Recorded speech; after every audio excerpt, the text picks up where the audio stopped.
దేవుని నామానికి మహిమకలుగుగాక. ప్రియ దేవుని బిడ్డలారా, ఉదయకాలమే ఈ దినం దేవుని వాగ్దానం చూస్తూ దేవుని నామాన్ని మహిమపరుస్తూ దేవుని నామానికి విలువిస్తున్న ప్రతి దేవుని బిడ్డలందరూ ప్రత్యేకమైన వందనాలు. దేవుని బిడ్డలారా, మీ అందరూ బాగున్నారా? ఉదయకాలంలో లేచి వాగ్దానం చూస్తూ దైవికంగా సిద్ధపడుతున్నారా? ఉదయకాలంలో లేచి బయట చదువుకొని ప్రార్థన చేసుకుని దేవుడు నాతో ఏం మాట్లాడుతున్నాడు అని వేచి చూసిన ప్రతి ఒక్కరితో దేవుడు మాట్లాడుతున్న అద్భుతమైన వాక్కును చూద్దాం. పరిశుద్ధ లేఖన గ్రంథం నుంచి ఆదికాండము 41వ అధ్యాయం 49వ వచనం చదువుకుందాం.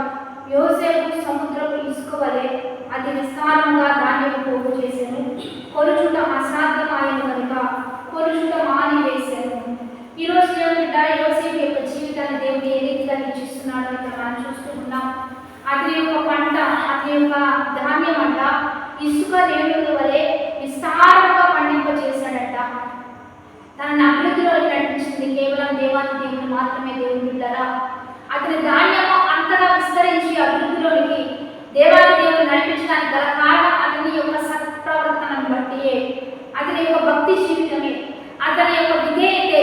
కొలుచుటకు కూడా అది సాధ్యము కానందున కొలుచుటకు కూడా మానివేసే అంత దీవెన యోసేపు యవ్వన కాలం, చిన్న వయసు, 17 సంవత్సరాల నుంచి ఎన్నో కష్టాలు, బాధలు, పుట్టిన దగ్గర నుంచి అందరి ద్వారా తృణీకరణ, నిందించడం, బాధించడం, తండ్రి ప్రేమను పొందుకున్నందుకు, తండ్రి దగ్గర మంచి ఆప్యాయతను పొందుకున్నందుకు చిన్న వయసు నుంచే భయంకరమైన శ్రమలు పడి ఒకానొక దినమున బానిసగా వెళ్ళిన దేవాది దేవుడు దాన్ని జ్ఞాపకం చేసుకొని ఫలించని కొమ్మలా మార్చాడు. కారణం తన సత్ప్రవర్తన, తన విధేయత. బావిలో పడినప్పుడు భక్తిని విడిచిపెట్టలా, చెరసాలలో వేయబడక భక్తిని విడిచిపెట్టలా, కొద్దిగా భార్య దగ్గర తీసుకుని వెళ్ళినప్పుడు తన యొక్క సత్ప్రవర్తన విడిచిపెట్టలేదు. కనుకనే తనను దేవుడు ఎంతగా విస్తరింపజేశాడు, ఎంతగా ఆశీర్వదించాడు.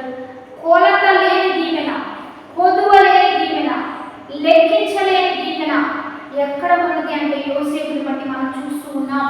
ఈరోజు దేవుడు నీతిగా బ్రతుకుతున్నారా? యథార్థంగా జీవిస్తున్నారా? భక్తి చేసుకున్నాక శ్రమలేంటి, శోధనలేంటి, ఈ ఇబ్బంది లేదా తగ్గిపోతున్నారా? నీకంటూ ఒక కాలం ఉంది, ఒక సమయం ఉంది. దేవుడు నిన్ను హెచ్చించబోతున్నాడు, నిన్ను ఆశీర్వదించబోతున్నాడు. ఎట్లా అంటే లెక్కకు మించిన దీవెన, లెక్కించలేని దీవెన. దేవుడు అంటున్నాడు, నీ ధాన్యము నేను ఆజ్ఞ జారీ చేస్తా, తగ్గిపోకుండా.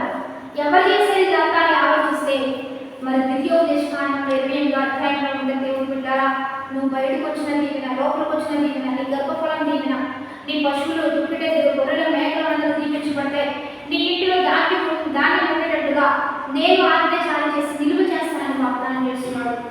ఒకవేళ 30 శక్తులు నీ మీదకి వస్తే 7 దిక్కులు పాల్పడేటట్టుగా నేను చేస్తా. నీ విషయం అన్నింటిలో దేవుడే జోక్యం చేసుకుంటూ నిన్ను అద్భుతంగా నడిపించేవాడిని నేను అంటున్నాడు. యోసేపు ఫలించని కొమ్మంట దేవుని బిడ్డలారా. ఎక్కడ పడితే అక్కడ దీవెన, ఎక్కడ పెడితే అక్కడ ఆశీర్వాదం, ఎక్కడ పెడితే అక్కడ యుద్ధంలో విజయం.